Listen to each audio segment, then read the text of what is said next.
I think Starmer's one of the worst prime ministers we've ever had, and he's only been with us 81 days.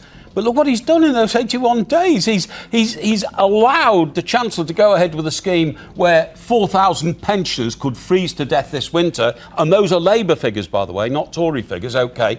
He's introduced a raft of policies like energy, which could make us dependent on overseas energy ad infinitum, so dictators around the world will control what we have in this country. Never mind the sleaze. I mean, goodness gracious, he stood up in the Commons once, looked across the box at Boris Johnson and said, sleaze, sleaze, sleaze. There's never been a sleazier Prime Minister.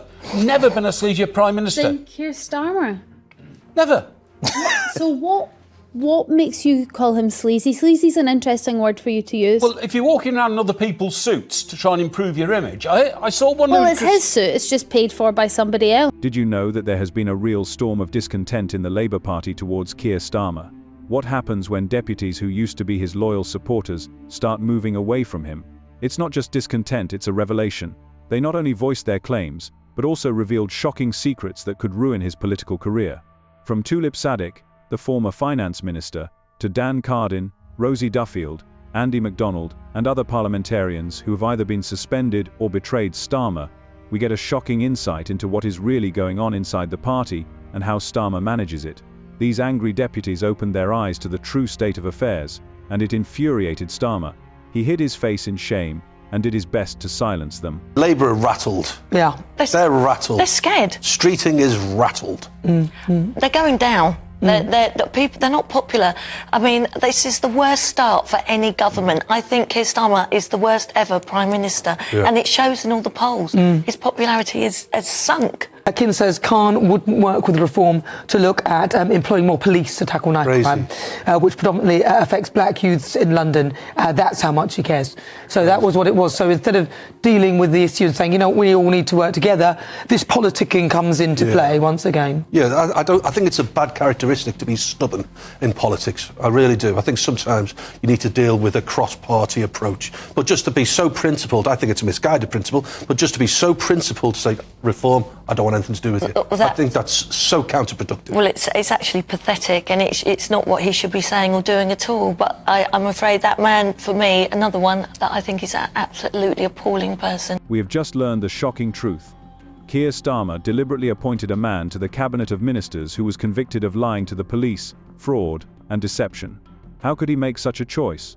The answer is simple and terrible. The entire government is actually fraudulent, and in July 2024 they deceived the electorate by providing distorted data about their plans for taxes, the economy, Brexit, and Britain's international relations. If you're interested in learning more about how they manipulate us, read my column in the Daily Mail. But that's not all.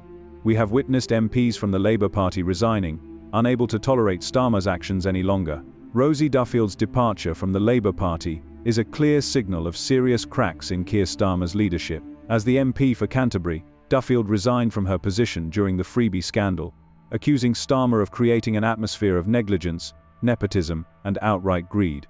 Her resignation was a real blow, drawing attention to ethical issues in the Starmer government. Duffield openly condemned him for receiving lavish gifts, designer suits, expensive glasses, and even access to a penthouse worth £18 million. While his administration pursued a policy of austerity, limiting allowances for 2 children and reducing winter fuel payments, these measures, according to her, disproportionately harm the most vulnerable segments of society. The Prime Minister knowingly appointed a convicted fraudster as his Transport Secretary. The anti-corruption minister he had full confidence in only days ago resigned yesterday in disgrace. He is negotiating a secret deal to surrender British territory, and taxpayers in this country will pay for the humiliation. Now it turns out his government may write a cheque to compensate Jerry Adams. This is shameful. We left him the fastest growing economy in the G7. Just 6 months under his leadership, it's been taxes up, borrowing up, mortgage rates up, and that's not all. Business confidence is down, jobs are down, growth is down. Can the country afford 4 more years of his terrible judgments? The criticism reflects general discontent within the Labour Party about Starmer's unwillingness to address politically sensitive issues, probably out of fear of a backlash. In addition, accusations of favouritism and bias in appointments further undermine Starmer's reputation. Reports that he quickly appointed his supporters to senior positions in the civil service, ignoring merit-based procedures, reinforced doubts about his commitment to impartiality and competence. Such actions, which are pointed out by think tanks such as the Institute of Public Administration, show that the leader is more focused on strengthening his political power than on ensuring effective governance. And now the mass exodus begins. Less than 3 months after coming to power, Keir Starmer lost one of his most promising rising stars, Rosie Duffield, the Labour MP for Canterbury. The situation is changing before our eyes, and I suspect that there are many more interesting things ahead of us. For all those who tried to turn this story into a platitude, following hot on the heels of Boris Johnson and the party scandal, this, in my opinion, is just the tip of the iceberg. Rosie stated that Starmer is not suitable for his position, and for some reason prefers to wear designer suits, while pursuing a cruel and unnecessary policy. That anybody who calls out two-tier policing is a far-right extremist. If the security minister thinks there's not two-tier policing in this country, then quite frankly, Mr. Speaker, he needs to get out more. Because this report actually states that anybody who calls out two-tier policing is a far-right extremist. And grooming rape gangs are an alleged problem. Does the minister agree? Thank you, Mr. Speaker.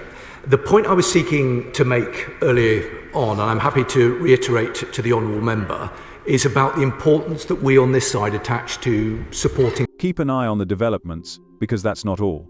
I feel the same way as these Labour Party councillors. Our so-called leftist job offers just disappeared, and it happened almost overnight. The public is not stupid. They voted not only against the Tory government, but also for the Labour Party. However, we have not offered anything of what we promised over the past 10-14 years, when we were in opposition. I no longer see this as a Labour government. Everything that I fought for together with my colleagues and leading cabinet ministers, for example, restrictions on allowances for 2 children, Washington SPI women's issues, winter fuel payments, all this, which was supposed to help in the fight against child poverty, was abolished overnight. I cannot in good conscience say that this is a Labour government. In her resignation letter, Duffield sharply criticised Starmer's leadership. She described him as a leader surrounded by a narrow circle who cares more about personal gain than public service, which, she said, tarnished and humiliated the legacy of the Labour Party. She also pointed to Starmer's management style and his technocratic approach as reasons for alienating both party members and voters. The police.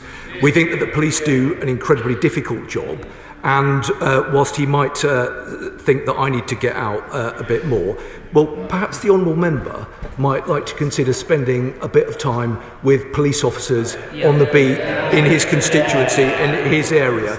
If he were to do so, I'm quite confident that he would see that they are exceptional people doing difficult work under difficult circumstances, and there is a real risk that by seeking to progress this narrative, it undermines the importance. In addition, Duffield strongly criticised gender relations in the Labour Party, blaming the predominantly male environment.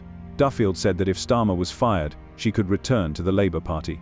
This highlights that the main reason why Labour MPs are leaving the party is because of Starmer himself and his leadership style.